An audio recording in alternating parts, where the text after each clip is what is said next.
AJ, do you like Kevin Hart? Not so much. Yourself? AJ, how about now? He's getting there. How about you? I still prefer The Rock.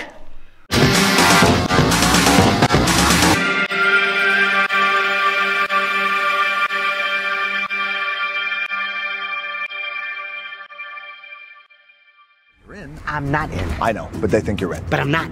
Probably one of those perception versus reality things happening right now. I am out!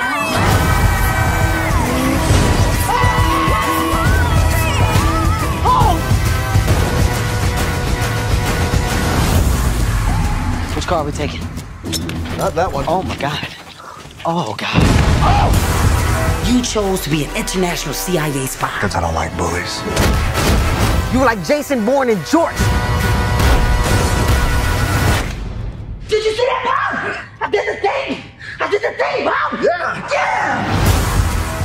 Central Intelligence movie review. So Central Intelligence starts off in high school with Kevin Hart and The Rock's characters, whose names I've already forgotten because they're basically Kevin Hart and The Rock throughout this movie. Let's call a spade a spade. The characters don't matter, it's the chemistry that matters. Dave Stone and the Golden Jet. Bob Stone. Bob Stone and the Golden Jet. Well remembered, but it's basically the chemistry that matters in this movie. We'll get onto that in a sec. The story basically starts in high school.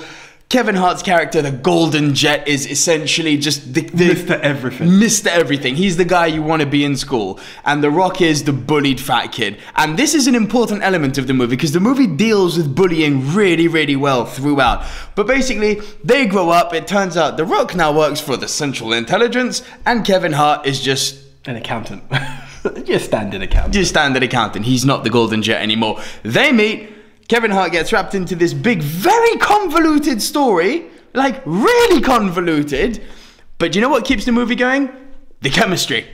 The chemistry, yeah, it's on point. 100% on point. They've got it. Both deliver that each comedic element each. It's not that one supporting the other. They balance each other out. Yeah. This really is, for lack of a better word, it is a buddy cop movie. Literally. Yeah, for sure. Literally, and it works. AJ, what are the things that you liked about it?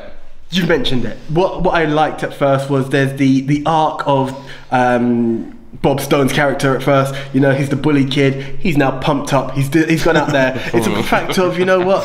Who it doesn't matter who you were. It's where you are your hero. You are your own hero, which is what they use in the film as well. And he's become that guy. I like the way they've tackled bullying. The comedy is on point. That's the points I would like. The story was going somewhere. So it started off, but those are my 2 points. It's the tackling of bullying issues and the comedic chemistry.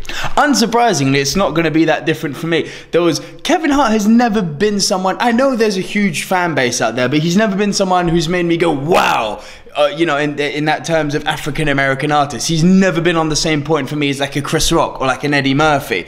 He's just not on that level. For once, I don't think he was overdoing it. I actually thought he really delivered some lines very well. Playing that toned down accountant who's just like, wow, what are you doing? Yeah, you know, just those justifiable hype. The Rock is the one who's just so out there, and he really brings it well. Now, what's funny? Ghostbusters link is above AJ's head, but this year's really been about the really big, beefy, you know, manly men like Chris Hemsworth, like The Rock, having a comedy side and being able to take the mickey out of themselves. Channing Tatum did it in the 21 Jump Streets a few years ago. Chris Hemsworth and The Rock are doing that now.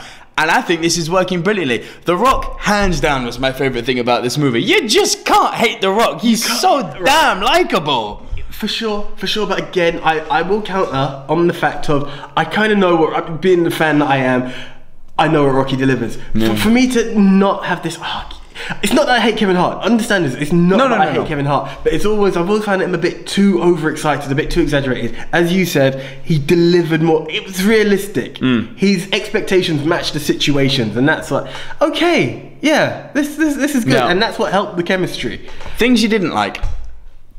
The plot.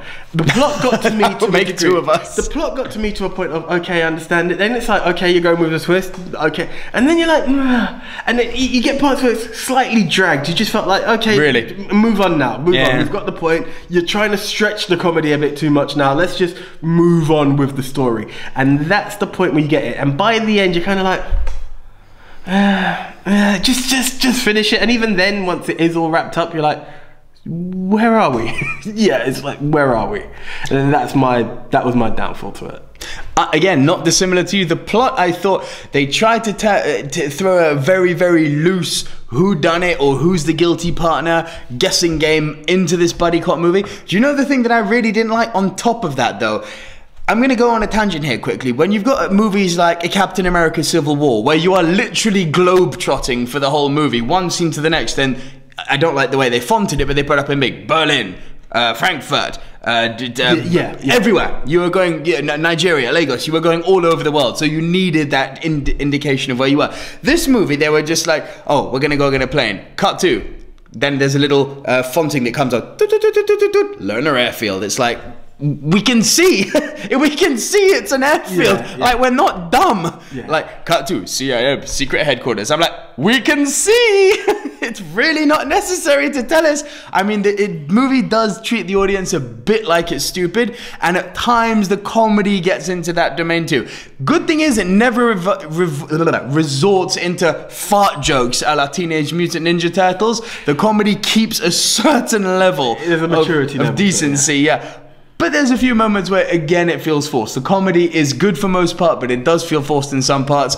The fonting and the need to treat the audience as an idiot bothered me, and the plot very loose. Very, very. By the time it got to the end, it's not a good confusion. It's a confusion of... It's an unnecessary one. Yeah, it was one of those, like, were the writers actually confused by that point? It was like, you knew that Kevin Hart had to be brought into the story against his will. You knew that confrontation that they were going to have. Like, you're going to help me. No, I'm not going to help you. You need to help me, but I can't help you. But you must. Okay, fine, I will. That was always going to be there. But you didn't need to they went onto a level where basically they played on the fact that Kevin Hart was an accountant. And they went into this detail of accounting and how you transfer money into offshore accounts and how you can then launder that. It's like, whoa, whoa, whoa.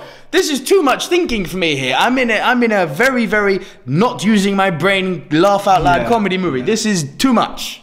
Yeah, it's just certain bits that they try to use every element, and it's like, okay, yeah, we said in the captain, do this. Oh, he's done that, do this, and and that's where you started to think, relax, we're enjoying the ride, just relax. And that was weird, isn't it? It's like the movie wants to treat you as if you're stupid, and then the next is like, oh, we're going to talk about in-depth accounting. It's like, am I dumb or am I smart? Can you choose what you want me to be here, movie? Yeah. Your score, AJ? I enjoyed the film. It's better than I went in expecting low, to be honest with you. Yes. I went in low. I went in low for some reason. Okay, I know all about Dwayne The Rock Johnson having Colin be the elements. Kevin Hart, I was like, his film. I'm not a ride-along fan by any means. No offense to anyone who is. Least of all, ride-along too. Review above. Yeah, there we go. So I went in low. It exceeded my expectations, but it's not fantastic to me. I'm going 6 out of 10. Okay, funnily enough, again, this has been very much a review of agree. We've agreed on the things that are positive, the comedy, and the chemistry between The Rock and Kevin Hart. We've agreed on the things that weren't great, the very, very loose plot, the movie's ability to not decide whether it wants the audience to be smart or dumb. I actually, like you, went in with really low expectations. Again, like you, not the world's biggest Kevin Hart fan, not a hater, but not a lover either. I'm going 6.5. This movie had me laughing a lot more than I thought. Is it the year's best comedy? No.